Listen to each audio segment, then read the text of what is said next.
السلام عليكم ورحمة الله وبركاته. بسم الله الرحمن الرحيم. مكملين مع بعض إن شاء الله قصص الحروف، والنهاردة معادنا مع قصة جميلة لحرف الدال. قصة حرف الدال بتقول إن كان في إحنا متعودين طبعا على الطماطماية اللي بتلف العالم كله عشان تساعد الناس أو بتساعد الحروف إنهم يرجعوا بيتهم، وهي بتلف كده بتبص شافت مين يا حبايبي؟ حرف الدال. شافت مين؟ حرف الدال واقف وايه عايز يرجع بيته ومش عارف، فطبعا نزلت بالمنطاد بتاعها علشان تروح تساعد مين؟ تساعد حرف الدال. بتقول له حرف الدال انا هساعدك، لكن ايه؟ لكن بشروط زي بقية الحروف. ايه؟ اصحابك اللي انا رجعتهم ايه لبيتهم. قال لها طيب اتفضلي قولي لي ايه هي الشروط. قالت له ان انت تدور على اي حد زي ما انا هساعدك، انت كمان تدور على اي حد محتاج مساعدة في المكان هنا وتساعده. قال لها بس كده؟ خلاص اوكي انا موافق. مشي حرف الدال كده شوية وبيبص شاف مين؟ شاف ديك. ده ديك واقف، فبيبص كده قال له مالك يا ديك انت واقف كده ليه؟ قال له شايف البنوتة اللي واقفة هناك دي بنت اسمها دينا، كانت ماشية بالدراجة بتاعتها وفجأة الدراجة بتاعتها وقفت وكانت هتقع من على الدراجة، وبقول لها مالك؟ قالت لي ان في دبوس دخل في الايه في الكاوتشات بتاعت الدراجة بتاعتها وايه وعملت لها ايه والدراجة بتاعتها طبعا ايه اتخرمت، وهي بقى زعلانة علشان دلوقتي مش عارفة تتصرف ازاي. طيب والمفروض ان انا اساعدها بس انا مش قادر اساعدها. راح كده حرف الدال لدينا وقال لها انت اسمك ايه؟ قالت له انا اسمي دينا.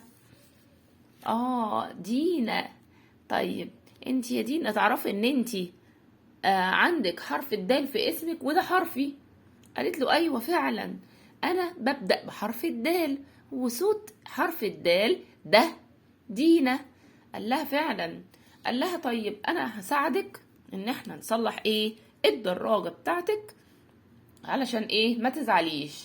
وفعلا راح حرف الدال لدينا وطلع الدبوس من ايه؟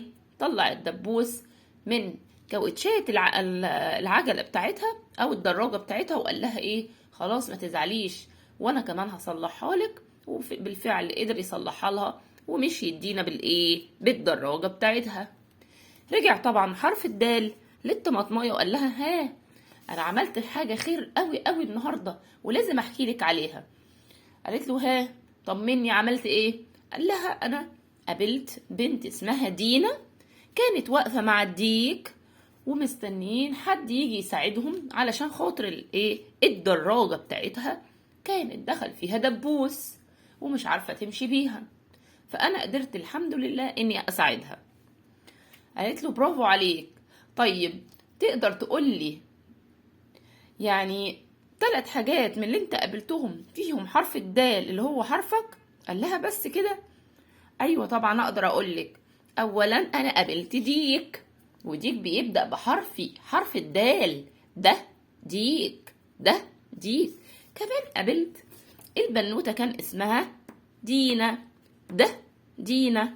وكمان صلحت لها الدراجة. ده دراجة. وكمان الدراجة دي دخل فيها دبوس. ده دبوس. كل دول بيبدأوا بإيه؟ باسمي وفيهم صوتي صوت حرف الدال ده.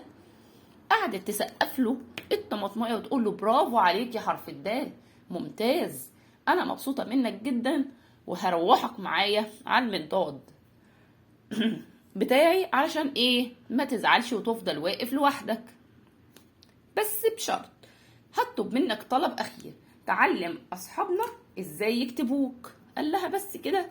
ده انا طريقتي سهله خالص، هننزل سنه نونو كده وهنمشي على السطر بقى حرف الدال. شفتي ازاي انا سهل وبسيط واصحابنا كلهم يقدروا يكتبوني؟ قالت له بالظبط كده، هو ده حرف الدال، هو ده حرف الايه الدال. وبكده تبقى قصة النهاردة خلصت يا حبايبي، ويا رب ان شاء الله تكون عجبتكم وتستنوني في قصص حلوة كتير، واقول لكم السلام عليكم ورحمة الله وبركاته.